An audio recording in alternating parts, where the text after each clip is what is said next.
నిన్న అంటే ఏప్రిల్ 23 మొదటి విడత వెస్ట్ బెంగాల్లో పోలింగ్ జరిగింది. 2,50,000 మంది సిఐఎస్ఎఫ్ జవాన్లు, బిఎస్ఎఫ్ జవాన్లు, పోలీసులను దాదాపు 40 బెటాలియన్స్ ను రంగంలో దింపారు. మాల్దా, ముర్షిదాబాద్ లో అయితే నెక్స్ట్ లెవెల్లో వైలెన్స్ జరిగింది. ఏదో పాకిస్తాన్ కు ఇండియన్ ఆర్మీ వెళ్లి ఎన్నికలు నిర్వహిస్తే ఎలా ఉంటుందో అలాంటి అబ్జల్యూట్ సినిమా వెస్ట్ బెంగాల్లో చూడవచ్చు. వెస్ట్ బెంగాల్లో టోటల్గా 294 అసెంబ్లీ స్థానాలు ఉన్నాయి. 148 స్థానాలు గెలిస్తే ప్రభుత్వాన్ని స్థాపించగలరు. నిన్న 152 స్థానాల్లో మొదటి విడత ఎన్నికలు నిర్వహించారు. ఏప్రిల్ 29 రోజు 142 స్థానాల్లో ఎన్నికలను నిర్వహించనున్నారు. ఫస్ట్ ఫేజ్ లో నార్త్ బెంగాల్లోని కూచ్ బిహార్, అలీపుర్దౌర్, జలంపైగురి, డార్జిలింగ్ అండ్ సెంట్రల్ బెంగాల్లో ఉన్న మాల్దా, ముర్షిదాబాద్, ఇండస్ట్రియల్ బెల్ట్స్ అయిన పశ్చిమ్ బర్ధమాన్ వంటి ఏరియాస్లో ఎన్నికలను నిర్వహించారు. ఇక్కడ మాల్దా, ముర్షిదాబాద్ అండ్ బర్ధమాన్ ఈ 3 ఏరియాస్లో బీజేపీకు ఎక్కువగా సీట్స్ రాలేదు. బర్ధమాన్లో అయితే 0 సీట్స్, ముర్షిదాబాద్లో 64% ముస్లిమ్స్ ఉంటారు, మాల్దాలో 52% ముస్లిమ్స్ ఉన్నారు. కాబట్టి ఈ ఏరియాస్లో ఎక్కువగా సీట్స్ ఉన్నాయి. బర్ధమాన్లో దాదాపు 16 సీట్స్ ఉన్నాయి, మాల్దాలో 10 ఉంటాయి, ముర్షిదాబాద్లో 16 ఉన్నాయి. మాల్దా, ముర్షిదాబాద్, కోచ్ బిహార్లో బంగ్లాదేశ్ నుండి చొరబడిన 0.5 బ్యాచ్ ఎక్కువగా ఉంటారు. దక్షిణ్ దినాజ్పూర్, కూచ్ బిహార్, ముర్షిదాబాద్లో 95% ఓట్స్ వేయడానికి వచ్చారు. 4 నుండి 5 గంటలు ఎండలో నిలబడి ఓట్స్ వేశారు. వెస్ట్ బెంగాల్ చరిత్రలో ఎప్పుడూ లేని విధంగా ఈసారి ఓట్స్ వేయడానికి వచ్చారు. యావరేజ్గా వెస్ట్ బెంగాల్లో ప్రతి 100 మందిలో 80 మంది మాత్రమే ఓట్స్ వేయడానికి వస్తారు.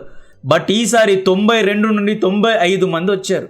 దీని గల కారణాలు ఏంటి అనేది చెప్తా. ఎందుకు ఇంతమంది వచ్చారు అనేది మాట్లాడుకుందాం. 3 సార్లు సీఎంగా గెలిచిన మమతా బెనర్జీను, కమ్యూనిస్ట్, కాంగ్రెస్ వంటి పార్టీలను అధపాతాలకు తెక్కేసిన మమతా బెనర్జీను 4వసారి గెలవకుండా చేయాలని చెప్పి బీజేపీ ఆర్ కాంగ్రెస్, కమ్యూనిస్ట్ పార్టీలు నడుం బిగించాయి. పర్సనల్లీ నాకు మమతా బెనర్జీ తప్ప ఎవరు గెలిచినా హ్యాపీనే. కాంగ్రెస్, బీజేపీ, కమ్యూనిస్ట్ పార్టీ ఎవరు గెలిచినా ఓకే. మమతా బెనర్జీ మాత్రం రాకూడదు. ఒకవేళ దీదీ 4వసారి గెలిచిందా, వెస్ట్ బెంగాల్ బంగ్లాదేశ్ లో కలిసిపోవడం ఖాయం. ముర్షిదాబాద్ ఎలాగో బంగ్లాదేశ్ లో కలిసిపోయినట్లే ఉంది. నార్త్, సౌత్ పర్గనా డిస్ట్రిక్ట్స్ ను కూడా బంగ్లాదేశ్ లో కలిపేస్తుంది దీదీ. కాబట్టే ఈ ఎన్నికలు చాలా ముఖ్యం. పొలిటికల్ పార్టీస్ కి ఒక్కటే కాదు, భారతదేశ హితానికి చాలా ముఖ్యం. యోగి గారు, కంగనా రనౌత్, హిమంత బిశ్వ శర్మ గారు, అమిత్ షా గారు, పిఎం మోడీ గారు, బీజేపీ టాప్ పొలిటీషియన్స్ అందరూ ఇప్పుడు వెస్ట్ బెంగాల్లో ప్రచారాలు చేస్తున్నారు. జాల్ మూడి ఆ బొరుగులు ఉంటాయి కదా, అదేదో తిని మోడీ గారు ప్రచారం చేశారు. అమిత్ షా గారు అయితే మే 4th రిజల్ట్స్ తర్వాత బీజేపీ గెలిస్తే టీఎంసీ గూండాలను రివర్స్ చేసి కొడతా అని చెప్పి వార్నింగ్ ఇచ్చారు. యోగి గారు తన స్టైల్లో తాను ప్రసంగాలు ఇచ్చారు. కంగనా రనౌత్ అయితే మమతా బెనర్జీని తరిమి కొడతా అన్నట్లు చాలా స్ట్రాంగ్గా, అగ్రెసివ్గా ప్రచారం జరుగుతోంది. రాహుల్ గాంధీ గారు కూడా మమతా బెనర్జీ ఇండియన్ అలయన్స్లో ఉన్నా కూడా ఈయన ఏమంటారు అంటే, వెస్ట్ బెంగాల్లో దీదీ పాలన వల్లే, దీదీ చేసే పోలరైజ్డ్ పాలిటిక్స్ వల్లే ఈ స్థితి వచ్చింది, బీజేపీ ఇంత స్ట్రాంగ్ అయింది అంటారు రాహుల్ గాంధీ. మమతా బీదీ ముస్లిమ్స్ ను మాత్రమే బుజ్జగిస్తోంది. ఓబీసీలో 70% ముస్లిం కమ్యూనిటీస్ ను యాడ్ చేయడం, బంగ్లాదేశ్ చొరబాటుదారులకు ఆశ్రయం ఇవ్వడం, ఆధార్ కార్డులు ఇవ్వడం, హిందూ ఫెస్టివల్ హాలిడేస్ ను తీసివేసి రమదాన్ కు యాడ్ చేయడం, అండ్ ఎస్ఎస్సి స్కామ్ తెలుసా? టీచర్స్ ఎగ్జామ్స్ రాసే వాళ్ళ దగ్గర 5 to 15 lakhs తీసుకున్నారు. ఎగ్జామ్స్లో ఖాళీగా పేపర్స్ పెట్టినా టీచర్స్ జాబ్స్ ఇస్తాము అని చెప్పి వీళ్ళు టీచర్ స్కామ్ చేశారు. ఒక్కొక్కరి దగ్గర 5 నుండి 15 లక్షలు తీసుకున్నారు. మెరిట్ బాగా రాసి పాస్ అయిన వాళ్ళకు ఉద్యోగాలు ఇవ్వలేదు, డబ్బులు తీసుకున్న వాళ్ళకు కూడా ఉద్యోగం ఇవ్వలేదు. సో దీదీ రాజకీయాలు ఇలా ఉంటాయన్నమాట. దీదీ చేసిన పోలరైజ్డ్ పాలిటిక్స్ వల్లే బీజేపీ వెస్ట్ బెంగాల్లో ఇంత స్ట్రాంగ్ అయింది. కాంగ్రెస్ బలహీన పడడానికి కారణం దీదీనని చెప్పి రాహుల్ గాంధీ గారు కూడా టార్గెట్ చేసి ఈసారి కాంగ్రెస్ కి ఓటు వేయండి పిలుపునిచ్చారు. ముర్షిదాబాద్, బహరంపూర్లో కాంగ్రెస్ యొక్క ఆదిర్ రంజన్ చౌదరి అనే చాలా పెద్ద నాయకుడు ఉండేవాడు. దీదీ చౌదరి గారిని ఓడించడానికి ఎక్కడో గుజరాత్, అహ్మదాబాద్లో పుట్టి పెరిగి అరాకొరా క్రికెట్ ఆడి యావరేజ్ క్రికెటర్ అయిన యూసుఫ్ పఠాన్కు సీట్ ఇచ్చింది. ముస్లిమ్స్ ఓటర్స్ అందరూ వన్ సైడ్ యూసుఫ్కే ఓటు వేశారు. దీంతో 5 సార్లు ఎంపీగా గెలిచిన మిస్టర్ చౌదరి ఓడిపోవాల్సి వచ్చింది. ఇక్కడితో వెస్ట్ బెంగాల్లో కాంగ్రెస్ కెరియర్ కూడా పాతాళానికి పడిపోయింది. దీదీ ఇన్ని సార్లు గెలవడానికి కారణం టీఎంసీ కార్యకర్తల్లో చాలా మంది గూండాలు ఉన్నారు. దీదీకు బంగ్లాదేశ్లో ఉన్న జమాతే ఇస్లామీ అనబడే ఒక పొలిటికల్ పార్టీ సపోర్ట్ కూడా ఉంది.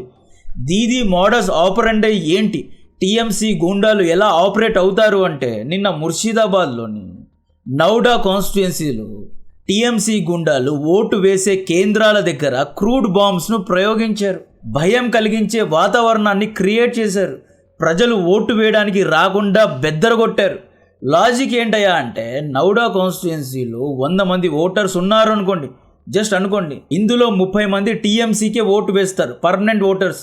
20 మంది కాంగ్రెస్కు ఓటు వేస్తారు, 10 మంది కమ్యూనిస్ట్ పార్టీకి ఓటు వేస్తారు, ఇంకొక 10 మంది హుమయూన్ కబీర్ అనే ఒక కొత్త ముస్లిం మైనారిటీ పార్టీకి ఓటు వేస్తారు అనుకోండి. మిగతా 30 మందిలో 20 మంది బీజేపీకి ఓటు వేస్తారు అనుకోండి.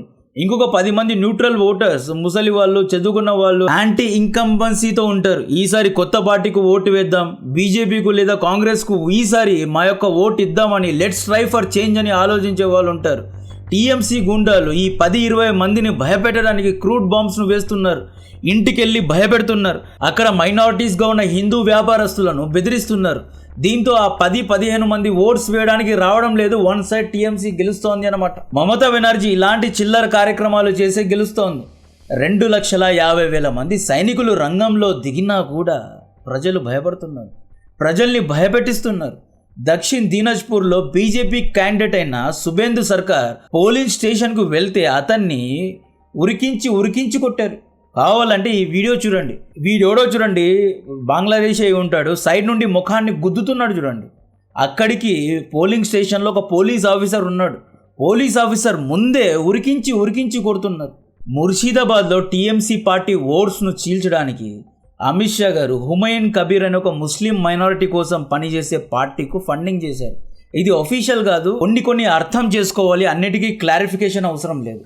ఎన్నికల్లో ఓట్స్ చీల్చడం చాలా ముఖ్యం. ముర్షిదాబాద్లో మెజారిటీ ముస్లిమ్స్, 64% ముస్లిమ్స్ ఉన్నారు. TMC, Congress and Humayun Kabir local party, ఈ 3 పార్టీస్ మధ్య ముస్లిం ఓట్స్ చీలిపోతాయి. ఇలా చీలిపోతే బీజేపీ 1-2% మార్జిన్తో గెలిచే అవకాశం ఉంటుంది. నౌడాలో టీఎంసీ గుండాలు హుమయూన్ కబీర్ పోలింగ్ స్టేషన్కు వస్తే గో బ్యాక్ కబీర్ అని చెప్పి, నువ్వు ఒక బీజేపీ ఏజెంట్ అని చెప్పి తరిమి కొట్టారు. హుమయూన్ కబీర్ పోలింగ్ స్టేషన్ ముందరే కూర్చొని ధర్నా చేసి నన్ను తిడుతున్నారు, కొడుతున్నారు అని చెప్పి ప్రొటెస్ట్ చేశాడు. ఎందుకు ఈసారి 93% ఓటర్స్ వచ్చారు అంటే ఫస్ట్ పారామిలిటరీ ఇండియన్ ఆర్మీను చూసి ధైర్యం తెచ్చుకున్నారు. భయపడకుండా సైలెంట్గా మూల కూర్చున్న న్యూట్రల్ ఓటర్స్ ఈసారి వచ్చి ఓట్స్ గుద్దారు. యాంటీ ఇన్కంబెన్సీ చేంజ్ కోసం చూస్తున్నారు. ఎన్నికలకు ముందు అమిత్ షా గారు ఒక వార్నింగ్ ఇచ్చారు. ఎవరైనా 2MC గుండాలు కావాలనే ప్రజల్ని బెదిరిస్తే May 4th రిజల్ట్స్ తర్వాత రివర్స్ చేసి హ్యాంగ్ చేసి కొడతా అని బెదిరించారు. ఈ భయంతో టీఎంసీ గుండాల్లో తగ్గిపోయారు. సెకండ్ రీజన్, SIR లో 91 లక్షల మంది ఫేక్ ఓటర్స్ ను డిలీట్ చేశారు. అంటే total number of registered voter drop అయ్యారు కాబట్టి 7.6 crores నుండి 6.8 crores అయ్యారు కాబట్టి 82% నుండి 91-92% మీకు ఓటింగ్ పర్సంటేజ్ కనిపిస్తోంది. థర్డ్ రీజన్, సిటిజన్ యాంగ్జైటీ, అంటే భయంతో ఒకవేళ ఓట్స్ వేయడానికి రాకపోతే NRCను ఇంప్లిమెంట్ చేస్తారు. అంటే నేషనల్ రిజిస్టర్ ఆఫ్ సిటిజన్స్ అనమాట.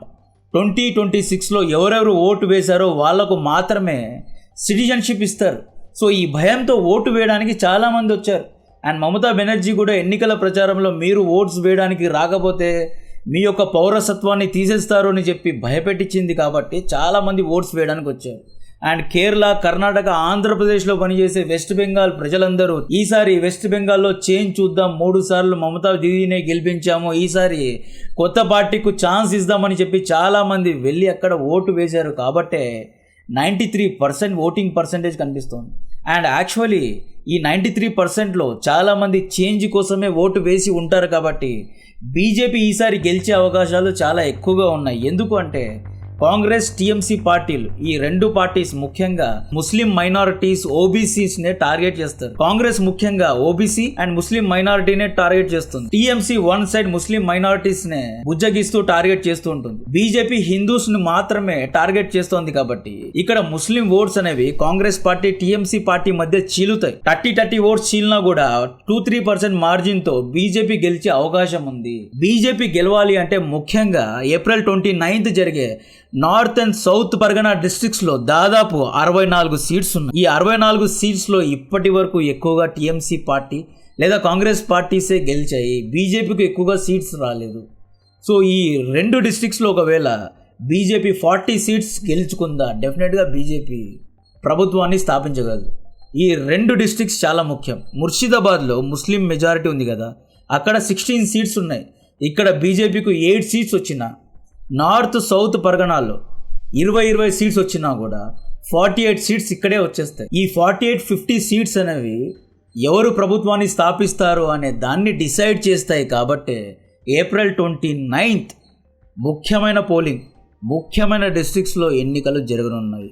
దాంట్లో ఒకవేళ టీఎంసీ ఓట్స్ చీలితే డెఫినెట్గా బీజేపీ ప్రభుత్వాన్ని స్థాపిస్తుంది. కాంగ్రెస్ పార్టీ ఓట్స్ చీల్తాయి కాబట్టి కాంగ్రెస్ పార్టీ గెలిచే అవకాశాలు చాలా తక్కువగా ఉన్నాయి.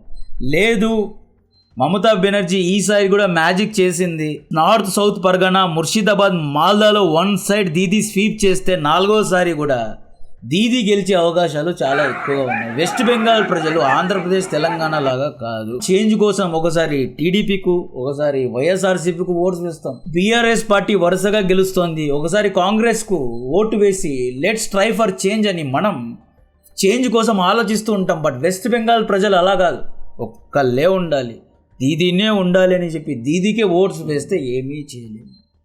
సో ఆన్ గ్రౌండ్లో ఎంత కష్టపడాలో ఫర్ ఎ చేంజ్ అందరూ కష్టపడుతున్నారు. ఈవెన్ వెస్ట్ బెంగాల్లో ఉన్న నా కమ్యూనిస్ట్ ఫ్రెండ్స్ కూడా కాల్ చేశారు. వాళ్ళు ఏమంటున్నారంటే కొంతమంది కాంగ్రెస్కు ఓట్స్ వేయండి అని సజెస్ట్ చేస్తున్నారు, ఇంకొంతమంది బీజేపీకు ఓట్స్ వేయమని సజెస్ట్ చేస్తున్నారు. బట్ టీఎంసీకు ఓటు వేయమని ఎవరే కానీ సజెస్ట్ చేయడం లేదు. ఒకటి, ఆర్జికర్ హాస్పిటల్లో ఆ అమ్మాయిపై రేప్ జరిగింది. ఆ తర్వాత మమతా బెనర్జీ సిబిఐకు వ్యతిరేకంగా ప్రొటెస్ట్ చేసింది అండ్ సాక్ష్యాలను అన్నిటినీ నాశనం చేసింది. అండ్ ఆ యొక్క అత్యాచారం చేసింది టీఎంసీ గూండానే. బట్ అతన్ని తప్పించడానికి ఏవేవో నాటకాలు ఆడింది దీదీ. టీచర్స్ జాబ్స్ ఇప్పిస్తామని చెప్పి 5 నుండి 15 లక్షల వరకు అందరి దగ్గర లాక్కున్నారు. సో ఈ విధంగా ఎన్నో స్కామ్స్ దీదీ చేసింది. ఒకవేళ దీదీ గెలిస్తే నార్త్ సౌత్ పరగనాలో 33 సీట్స్ ఉన్నాయి, సౌత్ పరగనాలో 31 సీట్స్ ఉన్నాయి, దాదాపు 64 సీట్స్. ఈ 2 డిస్ట్రిక్ట్స్ను ఒకవేళ దీదీ ముస్లిం మెజారిటీగా మార్చేసింది అనుకోండి, బంగ్లాదేశీ చొరబాటుదారులకు ఆశ్రయం ఇచ్చి వాళ్ళను బ్లాక్ నుండి వైట్ చేసేసింది అనుకోండి, వెస్ట్ బెంగాల్ మన చేతి నుండి వెళ్ళిపోయినట్లు. సో దీని గురించిన మరిన్ని డీటెయిల్స్ ఇస్తూనే ఉంటా. మే 4th రోజు ఇంకొక వీడియో డెఫినెట్గా ఉంటుంది. కాంటెంట్ నచ్చితే వీడియోను లైక్ చేయండి, ఛానల్ను సబ్స్క్రైబ్ చేసి అందరికీ షేర్ చేయండి. జై